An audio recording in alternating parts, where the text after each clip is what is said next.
Praise the lord. మన ప్రభువును మన రక్షకుడైన యేసుక్రీస్తు వారి ప్రేమగల శక్తిగల నామంలో మీ అందరికీ మా హృదయపూర్వక వందనములు.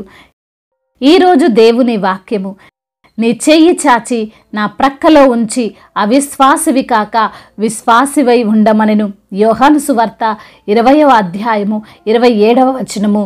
Reach out your hand, put into my side, stop doubting and believe. Gospel of John chapter 20 verse 27. ఈ రోజుకు గాను కృపగలిగిన దేవుడు మనకు అనుగ్రహించిన వాక్య భాగమును బట్టి ధ్యానించుకుందాము. ప్రభునందు ప్రియమైన సహోదరి సహోదరులారా, దేవుణ్ణి నమ్ముకున్నాము, ఆయనే నా రక్షకుడు, ఆయనే నా ఆధారం అని చెప్పుకుంటున్న మనము కొన్ని సందర్భాల్లో ఆయన విశ్వసించలేకపోతుంటాం కదా. కొంతమంది మాటల చేత, కొన్ని పరిస్థితులను బట్టి ఆయనపై ఆధారపడక జీవించాలని ఆలోచన చేస్తూ కఠినముగా వ్యవహరిస్తాం కదండి. ఈ రోజున అనేకులు దేవుని యొక్క శక్తి తెలియక ఆయన వారి జీవితంలో వారు అనుకున్న కార్యము జరిగించలేదని, వారు కోరుకున్నట్లు జీవితం సాగడం లేదని ఆయన్ను నమ్మక విడిచిపెడుతున్న వారు ఉన్నారండి. ఈరోజు వాక్య భాగం చూస్తే ఈ మాటలు యేసు ప్రభు వారు తోమాతో చెప్తున్నట్లుగా చూడవచ్చు. వాక్యములో వ్రాయబడి ఉంది, యేసు వచ్చినప్పుడు 12 మందిలో ఒకడైన దిదుమ అనబడిన తోమా వారితో లేకపోయెను. కనుక తక్కిన శిష్యులు మేము ప్రభువును చూచితుమని అతనితో చెప్పగా, అతడు నేనాయన చేతులలో మేకుల గురుతును చూచి నా వేలు ఆ మేకుల గురుతులో పెట్టి నా చెయ్యి ఆయన ప్రక్కలో ఉంచితేనే గాని నమ్మనని వారితో చెప్పెను. శిష్యులలో ఒకడైన తోమా యేసుక్రీస్తు వారితో దాదాపు 3.5 సంవత్సరములు ప్రయాణించినటువంటి తోమా, ఆయన చేసిన అద్భుతాలను కన్నులారా చూసిన తోమా అంటున్నాడు, ఖరాఖండిగా చెప్తున్నాడు, నేను ఆయన గాయములలో నా వేలు పెడితేనే గాని నేను ఆయన యేసు అని నమ్మను, ఆయన ప్రక్కలో చేతితో తాకితేనే గాని ఆయన పునరుద్ధానుడైన క్రీస్తు అని విశ్వసించను అని.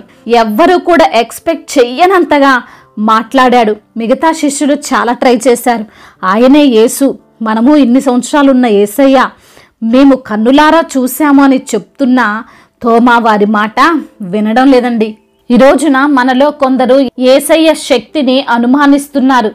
ఆయన నన్ను ఈ అనారోగ్యము నుండి బయట పడవేయగలడా, ఈ శోధన నుండి నన్ను తప్పించగలడా, ఈ భయంకరమైన బంధకాలు నా మెడకు చుట్టుకోకుండా ఆపగలడా, ఇది సాధ్యమయ్యే పని కాదు, ఇది అసాధ్యము అని ఆలోచిస్తున్నారు. మెల్లమెల్లగా దేవునికి దూరం అవుతున్నారు, ఆత్మీయతలో వెనుదిరిగిపోతున్నారు. తోమా అన్ని అద్భుతాలు చూసినా ఎందుకయ్యా నమ్మలేకపోయాడు? తన తోటి శిష్యుడు ఎంత చెప్పినా ఎందుకు విశ్వసించలేకపోయాడు?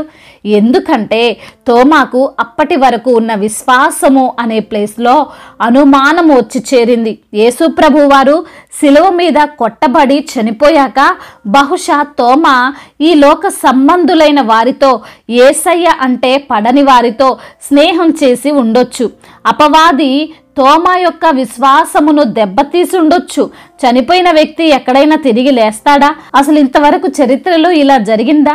మోషే చనిపోతేనే తిరిగి లేవలేదు, మరి ఈయన ఎలా తిరిగి లేస్తాడు?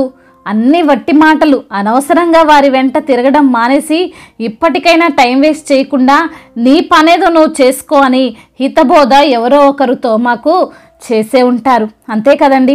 ఇప్పుడు విశ్వాసంలో ఉన్నవారు కూడా తప్పిపోవడానికి కారణం అన్యులైన వారితో స్నేహం చేసి వారి లాజిక్లు, వారి మాటలు విని ఇది నిజంగా నిజమా అని మోసపోవడం.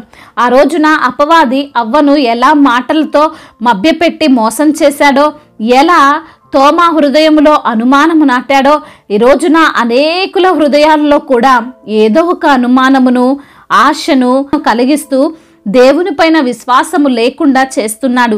బైబిల్లో అపవాది పేరు అబద్ధములకు జనకుడు అని వ్రాయబడి ఉన్నది. కాబట్టి అటువంటి అబద్ధాలను, అసత్య ప్రచారాలను విశ్వసించకు. యేసయ్య మనందరి కోసం ఆయన బలిగా చేయబడ్డాడు. మనకు నిత్య జీవం ఇవ్వడం కోసం ఆయన కలువరి శిలువలో రక్తమును కార్చాడు. ఇలా నా జీవితంలో జరిగితేనే, అలా నా జీవితంలో జరిగితేనే నిజమైన దేవుడు అనే అపవాది ఆలోచనలో నుండి బయటపడు. యేసయ్య అంటున్నాడు, తోమా ఇదిగో నా చేతి గాయములు, వాటిలో నీ వేలు పెట్టి చూడు, నా ప్రక్కలో నీ చెయ్యి ఉంచి చూడు, ఇప్పటికైనా నమ్ము, అవిశ్వాసివి కాక విశ్వాసివై జీవించు అని చెప్పాడు. అంత మాత్రమే కాదు కానీ నీవు చూసి నమ్మావు, చూడక నమ్మువాడు ధన్యుడు అని సెలవిచ్చాడు. కాబట్టి ప్రియమైన సహోదరి సహోదరుడా, దేవుణ్ణి రుచి చూసి ఎరిగిన తరువాత కూడా ఎన్నో అద్భుతాలు నీ జీవితంలో నువ్వు చూసినా కూడా ఇంకా యేసయ్యపై సందేహం కలిగి ఉన్నావేమో. అయితే నీవు అపవాది ఉచ్చులో పడిపోయావని అర్థం. అవిశ్వాసులతో జోడుగా ఉండకు అని వాక్యం సెలవిస్తుంది కదా. ఆ ఉచ్చులో నుండి బయటికి రా. హృదయపూర్వకముగా దేవుణ్ణి విశ్వసించి అవిశ్వాసివి కాక విశ్వాసిగా జీవించు. దేవుడి ఈ మాటలను దీవించి మన హృదయములో ఫలింపచేయునుగాక. వాక్య భాగమును బట్టి ప్రార్థించుకుందాము. ప్రతి ఒక్కరు కూడా ప్రార్థనలో ఏకీభవించగలరు. ప్రార్థన. మహాశక్తి సంపన్నుడు అయిన దేవా, కృపా కనికరములు కలిగిన తండ్రి, జీవము కలిగిన దేవా, జీవాధిపతి, సర్వోన్నతుడా, ఆది సంభూతుడా, ఆశ్చర్యకరుడా, ప్రేమామయుడా, కృపామయుడా, మీ యొక్క ఘనమైన శ్రేష్టమైన ప్రశస్తమైన నామమును బట్టి మీకు కోట్లాది కోట్ల స్తుతులు స్తోత్రములు చెల్లిస్తున్నామయ్యా. ఈ రోజున తండ్రి మీరు వాక్యము ద్వారా మాతో మాట్లాడారు, మమ్మల్ని ఎంతగానో సరిచేశారు, బలపరిచారు, ఆదరించారు, లేవనెత్తారు. అందును బట్టి మీకు స్తోత్రాలు నా ప్రభువా. అవునయ్యా, అవిశ్వాసులుగా మేముంటే మమ్మల్ని సరిచేసేటువంటి మాటలు మాట్లాడారు ప్రభా. అవునయ్యా, మిమ్మల్ని ఇంకా నమ్మనటువంటి పరిస్థితుల్లో అయ్యా మా జీవితం మార్పు లేక తండ్రి మీపైన సందేహము కలిగి ఉంటున్నటువంటి మాతో మీరు మాట్లాడారు. అవును యేసయ్యా, మీపైన ఆధారపడి మిమ్మల్ని నమ్మి ముందుకు సాగేటువంటి జీవితాన్ని మాకు ప్రసాదించమని వేడుకుంటున్నాం. ఎందరైతే బిడ్డలు ఏ ఏ సమస్యలతో, ఇరుకులతో, ఇబ్బందులతో, శోధనలతో, వేదనతో, బాధతో కృంగిపోయి నలిగిపోయినటువంటి స్థితిలో ఉన్నారో వారిని మీరు లేవనెత్తండి. ఆశ్చర్యాలు, అద్భుత కార్యాలు తండ్రి చేయగల సమర్థుడివి నాయన, నీకు వందనములు. ఈ రోజు నా తండ్రి ఎందరైతే బిడ్డలు అనారోగ్య సమస్యలతో చిక్కుబడి ఉన్నారో ప్రభ, హాస్పిటల్లో ఉండి ఐసీలో ఉండి మీకు మొరపెడుచున్నారో, మూలుగుతో తండ్రి మిమ్మల్ని స్తుతిస్తున్నారో వారి యొక్క తండ్రి మనవులను ఆలకించండి. హృదయము అంతరంగములు ఎరిగిన దేవుడవు ప్రభ, బిడ్డలకున్నటువంటి ఆ యొక్క స్థితిలో నుండి వారిని లేవనెత్తండి. మరణ పడక పైన నుండి అయా మీరే తండ్రి బిడ్డలకు తండ్రి అయా మీ యొక్క కృప వారిపైన ఉంచి తండ్రి స్వస్థతను దయచేయమని వేడుకుంటున్నాం. ఆర్థిక సమస్యలు కొట్టివేయండి, అప్పుల భారాల నుండి విడుదల దయచేయండి అయా. మీ యొక్క మహిమేశ్వరం వారు ప్రతి అవసరతను తీర్చమని వేడుకుంటున్నామయ్యా. అదేవిధంగా నా తండ్రి కుటుంబ సమస్యలు, కుటుంబ కలహాలు, భార్యాభర్తల మధ్య విభేదాలు, అన్నదమ్ముల మధ్య విభేదాలు ప్రభువా, ఇరుగు పొరుగు వారి మధ్య విభేదాలు, వీటన్నిటి నుంచి విడుదల దయచేయండి అయ్యా. శాంతి గల కుటుంబముగా, సమాధానము కలిగినటువంటి కుటుంబముగా ప్రభా ప్రతి బిడ్డను మీరు నిలవబెట్టండి ప్రభా. అయా నిన్ను వలని పొరుగు వారిని ప్రేమించమని మీరు ఇచ్చిన ఆజ్ఞకు లోబడి అయా మీరు ఇచ్చిన ఆజ్ఞల్లో గైకొంటూ తండ్రి మీరు ఇచ్చిన ఆశీర్వాదాలు పొందుకోవడానికి సహాయం దయచేయమని వేడుకుంటున్నాం. చిన్న బిడ్డలను కాచి కాపాడండి. యవన బిడ్డలకు మీరు తోడుగా ఉండండి.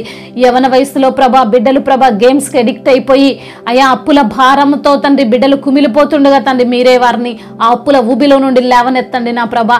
అయా తల్లిదండ్రులకు లోబడక తండ్రి మాటను వ్యతిరేకిస్తూ, తల్లి మాటను వ్యతిరేకిస్తూ అయా త్రాగుడుకు బానిసై తండ్రి ప్రతి ఒక్క గేమ్కు అడిక్ట్ అయిపోయి ఉన్నారో ప్రభా, ప్రతి బిడ్డను తండ్రి మీ యొక్క వాక్కు ద్వారా మార్చమని వేడుకుంటున్నాం తండ్రి. రక్షణ లేని బిడ్డలకు రక్షణను, మారు మనసు లేని బిడ్డలకు మారు మనస్సును మీరు అనుగ్రహించమని వేడుకుంటున్నామయ్యా.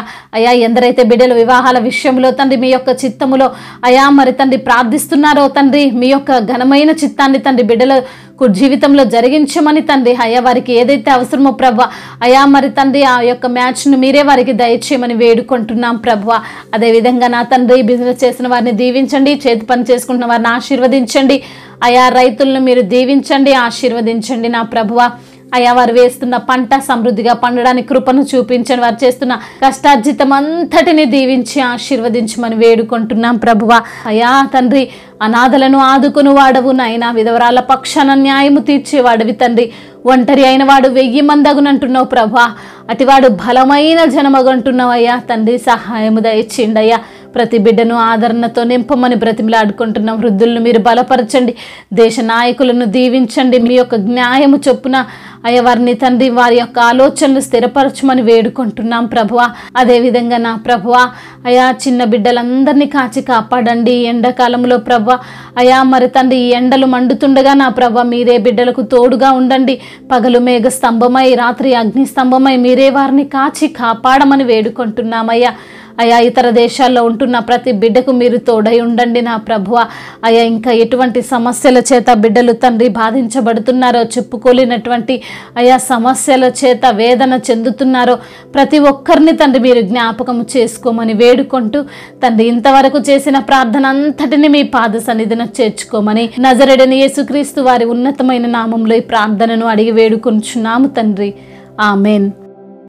ఈరోజు పెళ్లి రోజు మరియు పుట్టినరోజు జరుపుకున్న వారందరినీ దేవుడు దీవించి సకల మేలులతో, సకల ఆశీర్వాదములతో, కృపాక్షేమములతో దేవుడు మిమ్మల్ని నింపునుగాక. మీ యొక్క ప్రార్థన అవసరతలను మాకు తెలియజేయగలరు. మీ కొరకు మేము తప్పక ప్రార్థిస్తాము. మొదటిసారిగా మన యొక్క ఆదరణ వాక్యం చూస్తున్నట్లయితే తప్పకుండా సబ్స్క్రైబ్ చేసుకోగలరు.